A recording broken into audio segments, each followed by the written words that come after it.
Hello friends, this is Diksha, second student of Gandhi medical college Bhopal. आज मैं आपको बताने वाली हूँ कि पीएनएसटी की काउंसलिंग की डेट कब आने वाली है। देन हम बात करेंगे कि बीएससी नर्सिंग के जो कॉलेजेस हैं एमपी में उसकी कितनी सीटें हैं, हर कॉलेज वाइज सीटों को देखेंगे। देन अगर आपको कन्फ्यूज़न है कि आपको गवर्नमेंट जॉब मिलेगी या नहीं मिलेगी, मतलब इतनी मेहनत करके आप आए हैं, कॉम्पिटिटिव एग्ज़ाम फेस किया है, तो आपको गवर्नमेंट जॉब मिलेगी भी या नहीं, इससे रिलेटेड सारे जो आपके टॉपिक्स हैं इसे हम डिस्कस करने वाले हैं। तो सबसे पहले हम बात करेंगे काउंसलिंग। जब 2021 में हमारा एग्ज़ाम हुआ था तो रिज़ल्ट हमारा अप्रैल में आया था। देन काउंसलिंग जून में स्टार्ट हुई थी इस बार, बट क्योंकि आपका सेशन वैसे ही बहुत लेट है तो आपकी काउंसलिंग आई थिंक जनवरी के फर्स्ट वीक या दिसंबर के लास्ट वीक तक आपकी काउंसलिंग की डेट्स आ जाएंगी। साथ ही आपको ज़रूरी जो डॉक्यूमेंट्स हैं, जैसे कि आपको 10th की मार्कशीट, 12th की मार्कशीट, अगर इसमें किसी भी प्रकार का कोई करेक्शन है, आपका नाम गलत है या डेट ऑफ बर्थ है, तो आप इसको चेंज करवा लीजिए। आपको माइग्रेशन सर्टिफिकेट की ज़रूरत होगी काउंसलिंग के समय। काउंसलिंग और साथ ही आपका जो एनरोलमेंट हुआ था पीएबी की वेबसाइट पे, एडमिट कार्ड वगैरह आपको काउंसलिंग के लिए नेसेसरी सही चीज़ें हैं।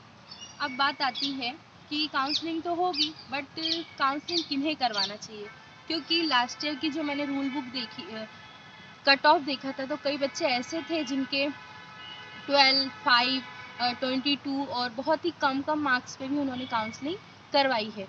तो इतने कम मार्क्स पे काउंसलिंग करवा के कोई भी आपको प्रॉफिट या बेनिफिट नहीं होगा। आप अपने 1000 रुपये क्या करेंगे, वेस्ट करेंगे।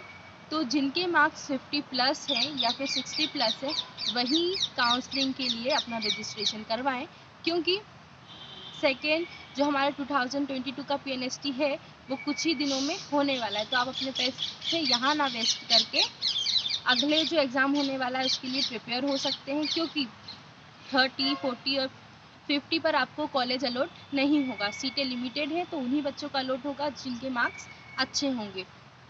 तो हम बात करते हैं सीटों की। तो गवर्नमेंट में जो हमारे कॉलेजेस हैं वहाँ 144 सीटें जो हैं जर्नल कैटेगरी के लिए हैं और ईडब्ल्यूएस के लिए 54 सीटें हैं। तो कई लोगों को ये डाउट होता है कि जब हमने एग्ज़ाम के लिए फॉर्म फिल किया था तो उस टाइम हमारे पास कास्ट सर्टिफिकेट नहीं था, हमने जनरल कैटेगरी से फॉर्म फिल किया था, तो हम क्या करें। तो जनरल कैटेगरी से अगर आपने फॉर्म फिल किया है तो आपको काउंसलिंग तभी करवाना है जब आपके मार्क्स 60 प्लस हो, क्योंकि जनरल कैटेगरीज की 144 सीटें हैं और जिनके मार्क्स अच्छे होंगे, मतलब अप टू 70-75 प्लस होंगे, उन्हीं को जनरल सीटें मिलेंगी, क्योंकि 145 सीटें हैं। देन अगर आप जनरल कैटेगरी से हैं और आपको ईडब्ल्यूएस का बेनिफिट मिल सकता है। बेनिफिट मतलब इकोनॉमिकली जो वीक है, आपकी इसमें इनकम वगैरह देखी जाती है। अगर आपकी इनकम 1 लाख या उससे कम है तो आप ईडब्ल्यूएस के पात्र हैं और आपके पास ईडब्ल्यूएस सर्टिफिकेट होना चाहिए। अगर आपने जनरल कैटेगरी से फॉर्म फिल किया है तो आपको ईडब्ल्यूएस सर्टिफिकेट बनवा लेना चाहिए, क्योंकि जब मैंने अपना मेरे एग्ज़ाम देने के बाद मेरा सिलेक्शन हुआ था तो ईडब्ल्यूएस कैटेगरी भी थी और जनरल कैटेगरी थी। मेरी ईडब्ल्यूएस रैंक थी 4th and category general category की रैंक थी 31। तो मुझे जनरल कैटेगरी से ही सीट अलॉट हुई थी, बल्कि मैं एससी कैटेगरी से बिलोंग करती हूँ। तो वैसे ही अगर आप किसी और कैटेगरी से हैं बट जनरल से आपने एग्ज़ाम दिया है तो आप चाहे तो ईडब्ल्यूएस सर्टिफिकेट बनवा सकते हो, चाहे नहीं बनवा सकते। देन बात एससी और एसटी की है, तो मार्क्स की इनके लिए मार्क्स वेरी कर सकते हैं, अप टू 60 to 70 के बीच रह सकता है।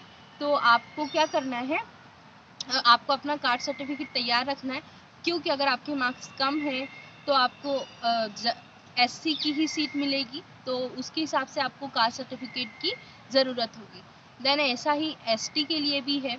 सबसे पहले जो है सीट्स जिस कैटेगरी की है उसी को अलॉट होगी। देन अगर कैटेगरी वाले के नंबर कम है कि एससी वालों के नंबर कम है, तब जनरल और बाकी जो सीटें कैंडिडेट्स हैं उनको मौका दिया जाएगा। इसी तरीके से हमारे सीटों का वितरण रहने वाला है। इस बार का पेपर टफ था तो कट ऑफ कम आएगा, तो उस हिसाब से 70 और 65 तक वालों को कॉलेज अलॉट हो सकता है।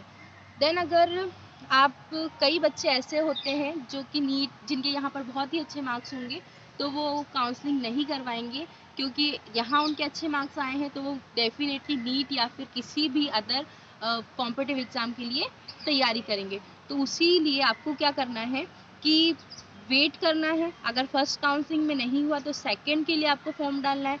सेकंड में अगर सीट खाली रहेगी तो आपको मिलेगी, सेकंड में नहीं हुआ तो थर्ड, देन फोर्थ जो राउंड होता है हमारा कॉलेज लेवल का राउंड, वहाँ पर भी ऑफलाइन काउंसलिंग के द्वारा आपको सीट मिल सकती है, क्योंकि कई लोगों को मतलब एक तो लक भी होता है कि उनको सीटें मिल जाती हैं।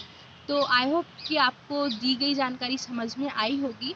अगर आई हो तो लाइक शेयर कमेंट करना ना भूलें और चैनल को सब्सक्राइब करें। Thank you.